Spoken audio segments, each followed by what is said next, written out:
Hi, my name is Mary Junko, and I am here to talk a little bit about my experience going through training with the Association of Nature and Forest Therapy Guides through a project called the Healing Forest, which was hosted by Project Get Outdoors and many other really generous sponsors who sponsored mine and many other people to get this training in an effort to help connect students with the outdoors in the state of Minnesota. A little bit about me is that I've been an environmental educator since 2016, and I've worked in various different fields within environmental education. I have a large and comprehensive background in working with adults and children with disabilities, ranging from being a personal care assistant to direct care to also being an activities director for adults in a retirement community who are experiencing cognitive and physical decline. Currently, I am the Wildlife and Curriculum Coordinator at Eagle Bluff ELC, which is a nonprofit outdoor school. We offer 3 to 5 day overnight trip visits for students throughout the country, but especially within Minnesota. There, I manage all of the care of our non releasable captive wildlife. Those animals are used for educational programming. I also write curriculum, so the curriculum that I'm writing and maintaining and working on along with the rest of our curriculum team has to meet K-12 science standards, and it also has to foster a positive outdoor experience, among other things. This can be difficult because we teach primarily middle schoolers, and especially in the state of Minnesota, there's a really wide array of experiences in the outdoors. So creating a positive outdoor experience isn't as simple as getting kids outdoors. We have to be really intentional about how we manage that. One of my goals for this program and undergoing this program was really just personally connecting with nature. As we get older and we get busy in our lives, I felt that myself, along with other friends and family members, were not connecting with nature in the way that we used to, and that was something that I was really excited to experience again through a different lens. I also really wanted to look at a way to practice some strategies that would connect individuals with sensory outdoor experiences. So, experiences that maybe look different than a typical outdoor experience to you or me or somebody else who has spent a lot of time outside.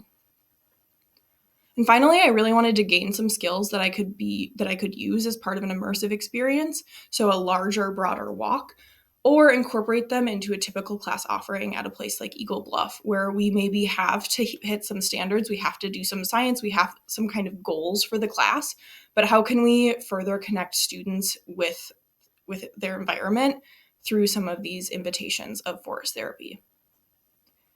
Ultimately, my vision going in, and this still remains my vision, is connecting individuals with nature regardless of ability or past experience outdoors. Through this, we need to recognize that a typical outdoor experience is usually seen through a lens that's really excluding many people and groups. So the goal here, the vision here, is to offer some experiences that are safe and authentic for everybody, regardless of that past experience or understanding of their environment. The program itself was pretty simple. It was 6 months of online, like Zoom training. So we did one training every week for that 6 month period with a few weekend sessions. These were done within our cohort, so that was about 12 people. And we got to know each other and practiced. Along with this was homework. So we did homework that would help us become better guides, to learn a little bit about how to offer invitations rather than just directing people to do things, which in turn creates a really authentic experience. Then in April, the Monarch cohort, along with some others, participated in a 4-day in-person immersion at Eagle Bluff ELC as part of the ANFT training. This was really pivotal because I was able to be in a place that I was very comfortable already, and I had explored a lot outside, but I'd never explored to the depth that I did during the immersion in the immersion. So I was able to spend a lot of time in spaces that I knew or thought I knew and get to know them better. Throughout the last 6 or 7 months, I have been practicing, reflecting, and implementing, and figuring out how this best works within my current position as well as my long-term goals. Some of my biggest challenges here were finding a time for the coursework while balancing a 40-hour work week or an over 40-hour work week.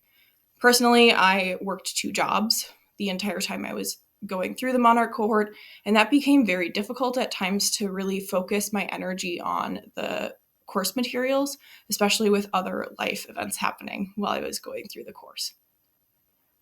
Another challenge that I didn't really expect to have, but I found, was for the ANFT training, we were required to do a certain number of walks, and I really struggled to find people in my rural small town who were interested in doing walks and would actually go on the walks.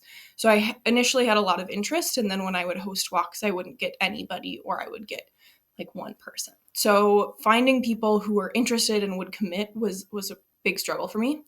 And then really moving past that, one of my biggest challenges has been, how do you implement this with middle schoolers, especially middle schoolers who have a culture of being slightly apathetic towards new experiences and things that they're uncomfortable with. So how do we connect this with people who are really not good with uncomfortable situations and new things? The highlights, though, have been really immense. So a Minnesota-specific cohort within this Monarch cohort really helped me connect with people throughout the state, and also to have a little bit of a broader lens of what this work was doing throughout the state. Actually, practicing guiding was really helpful to me, as it's something that I've done in teaching throughout my entire career, but have not ever done a ton of like directed guiding experience in this way. As I had mentioned before, one of my goals was creating this deeper personal connection with the space that I was in, and I think I really achieved that. And then implementing it in a meaningful way has been really exciting. I've been able to implement it into many of our classes at Eagle Bluff, whether it's part of an invitation or not. And that has been really, really substantial to me, to be able to see impacts of my guiding on others around me. For implementation, the biggest things that I've done so far are kind of behind the scenes activities, but I've really done a lot of walks for our seasonal staff, some women's groups, and community members who are really interested in bringing this either into their own facilities or into their own lives longer term. Our seasonal staff are all part of a fellowship program, so exposing them to a different way to connect to the environment and a different way to connect students to the environment has been really powerful. The behind the scenes work really has been writing invitations that match our curriculum.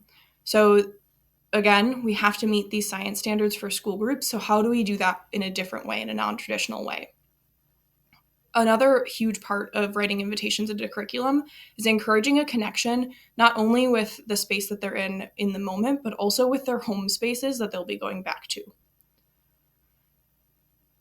Kind of a complicated factor in this is that I was really trying to create invitations that are usable by people who aren't trained guides. So in guiding, there's a lot of nuance. And if you haven't undergone the training, it can be really difficult to implement invitations.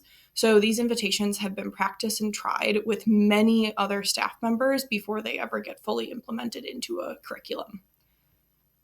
Another huge implementation component that I've been working on is creating partnerships within the local community and building on those. Eventually, a goal would be great to be able to be in these K-12 classrooms and guiding walks for their students, but those relationships take time. Overall, I really appreciate the opportunity to go through this training, and I am happy that I did it. If you have any questions, feel free to reach out to me with the email on the screen. I look forward to what happens next. Thank you.